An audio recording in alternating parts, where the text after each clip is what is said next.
Good Morning Business, le grand entretien. Il est 8h19, on va faire plaisir, on va parler un peu des courses de Noël, on va poursuivre avec Alexandre Lyotte, le directeur des Galeries Lafayette France. Bonjour. Bonjour Laurent, bonjour Christophe. Et alors, pendant la publicité, on peut dire nos secrets, vous disiez que vous aviez eu une influence record le week-end dernier, samedi et dimanche. Alors d'abord, quel type de clients vous avez? Et puis c'est un peu, finalement, on a dit pendant les journaux, on a le droit de se tromper, que les commerçants étaient inquiets, mais pas vous apparemment. C'est la définition du commerçant. En cette période de Noël, Oui. on est toujours inquiet parce que le mois de décembre pèse lourd dans l'activité. Pour 20% à peu près. Pour nous, c'est à peu près 20% absolument. Et donc, on est toujours très attentif et très inquiet de ce qui peut se passer. À l'heure où on se parle, on est plutôt satisfait et rassuré nous concernant pour les Galeries Lafayette, que ce soit à Paris, mais également sur nos magasins en région. 17 en région. On a 17 magasins en région absolument, où les performances sont en ligne avec ce qu'on avait imaginé, avec, vous l'avez dit, un flux assez important, une clientèle française, mais également internationale, notamment sur Paris. Ce qui fait qu'à l'heure où on se parle, eh bien, on est plutôt satisfait et content de voir des clients heureux dans les magasins. On lit beaucoup de choses dans l'actualité, et c'est vrai que l'actualité n'est pas toujours joyeuse, on va dire, et c'est vrai que ça fait du bien de voir des clients qui ont envie de faire plaisir et de se faire plaisir, et ça, nous, on le constate ces derniers jours notamment. Alors il peut y avoir du monde, mais il faut passer à la caisse. Et donc du coup, est-ce que vous avez retrouvé des volumes de vente équivalents à l'avant-Covid? Est-ce que c'est une clientèle plutôt haut de gamme qui fait monter le panier moyen ou pas?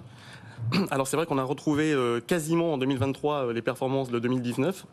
Ce qui est une bonne chose, puisque 2019 était une année de référence pour nous, avec un panier, deux typologies de clientèle, une clientèle premium évidemment qui continue, notamment alors française mais aussi internationale, qui nous aide à tirer ce panier vers le haut, et puis une clientèle française qui est attentive bien évidemment au prix, mais on a un sentiment d'un client qui souhaite consommer moins mais mieux, avec des produits, des achats plus réfléchis, mais sur des produits de qualité, et on a la chance de Donc proposer, d'offrir des marques de qualité. Peut-être, mais un panier moyen qui reste Assez stable pour cette année, pour le Noël de cette année, en tout cas concernant nos clients et concernant nos magasins. Alors, est-ce que les Galeries Lafayette, vous avez atteint à peu près la taille et le positionnement que vous souhaitiez? Il y a eu beaucoup de ventes de magasins au cours des dernières années, jusqu'au BHV, qui a quitté le giron des Galeries Lafayette en novembre. Est-ce que là, vous avez 17 magasins, 2 magasins parisiens, les Champs-Élysées et les Grands Boulevards. Est-ce que vous avez atteint le périmètre idéal, selon vous? En tout cas, c'est ce qu'on avait imaginé. On avait travaillé depuis quelques années à une réorganisation de notre parc de magasins. On a passé des magasins en affiliation depuis 8 ans. En effet, on a cédé le BHV à une personne qui avait tous les éléments pour relancer, pour redonner une dynamique, un nouveau souffle au BHV. Et nous sommes, nous, maintenant, Galeries Lafayette, avec en effet un parc de magasins comme on l'imaginait, avec la volonté de se concentrer sur la marque Galeries Lafayette, sur nos magasins en propre, et puis également sur le digital, qui fait bien sûr partie de la stratégie. Donc oui, à votre question, oui, nous sommes sur un parc de magasins qui correspond à ce qu'on avait écrit il y a 5 ans dans notre feuille de route. C'est pas facile de développer une stratégie digitale quand on est une marque comme les Galeries Lafayette avec des marques à l'intérieur. Aujourd'hui, c'est quoi en termes de part de marché ce que vous vendez sur le digital, et c'est quoi l'objectif? Aujourd'hui, on va dire qu'on va finir l'année à environ 12% du chiffre d'affaires fait sur le digital, ce qui est en ligne avec le plan de croissance qu'on s'était fixé. Nous ne sommes pas des pure players. C'est parce que la lisibilité est compliquée en fait. Oui, en fait, comme je le dis, on n'est pas des pure players, on est plutôt, alors c'est un mot un peu à la mode, mais on est omnicanaux, et donc c'est toute la difficulté à trouver entre le physique et le digital, et c'est tout le travail qu'on est en train de mener pour offrir à nos clients une expérience ou bien un niveau de service équivalent quand ils le souhaitent, que ce soit à la maison ou bien quand il est dans nos magasins. Vous êtes un expert du retail. On voit bien qu'on a vu d'abord dans le prêt-à-porter les marques plutôt de bas de marché concurrencées par les low cost et disparaître. On voit là Habitat aussi, sans doute une mise en liquidation, la disparition de cette enseigne emblématique. Comment vous voyez l'évolution du retail dans les prochaines années? Est-ce qu'effectivement c'est, comme le disait Laure, des magasins de marque, avec une seule marque, avec de l'investissement fort en termes de retail? Est-ce que c'est des magasins multimarques comme le vôtre qui peuvent encore avoir une proposition vis-à-vis des clients différente? C'est quoi le panorama du retail? Moi, je vais vous parler des grands magasins. Ça fait plusieurs années, ça fait 26 ans moi, que je suis dans les grands magasins. On va parler de votre profil parce qu'il est passionnant. Ok. Préparez-vous.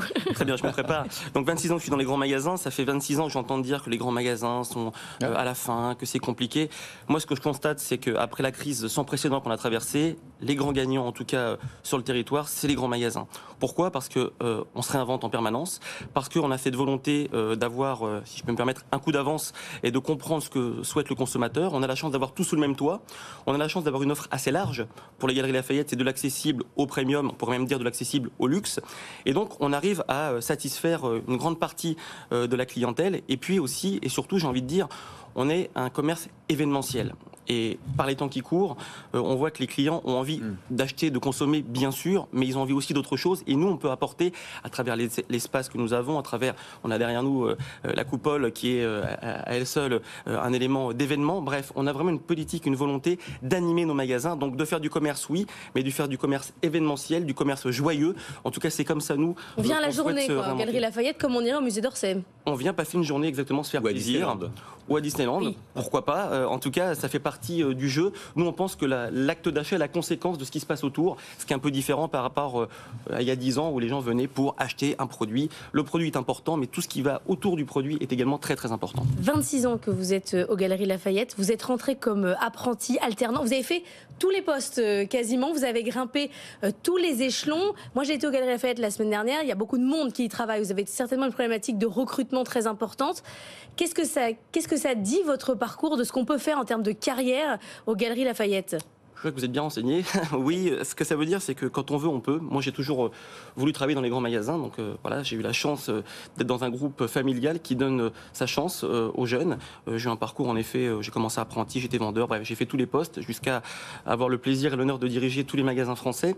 Ce que ça montre, c'est que quand on a une vision, quand on a une volonté, on peut évoluer. Nous, on travaille beaucoup actuellement sur, vous l'avez dit, on a des problèmes de recrutement, comme dans beaucoup de corps de métier. Nous, on croit beaucoup en alternance.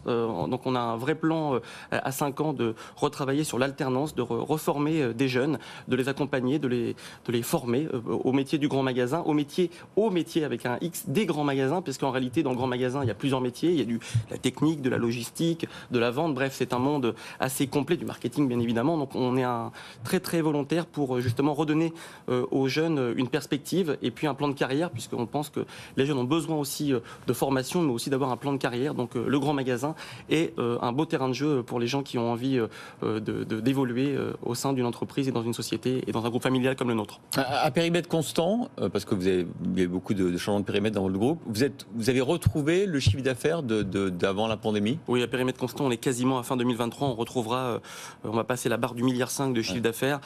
Donc 2024, on aura retrouvé les performances de 2019, qui je le répète était pour nous une année importante. Deux raisons, évidemment. La première chose, c'est qu'il y a une dynamique, il y a eu un peu une revenge shopping qui s'est passée en 2022. Il y avait une inquiétude, une interrogation, qu'est-ce qui allait se passer en 2023. Les gens en 2023, pardon.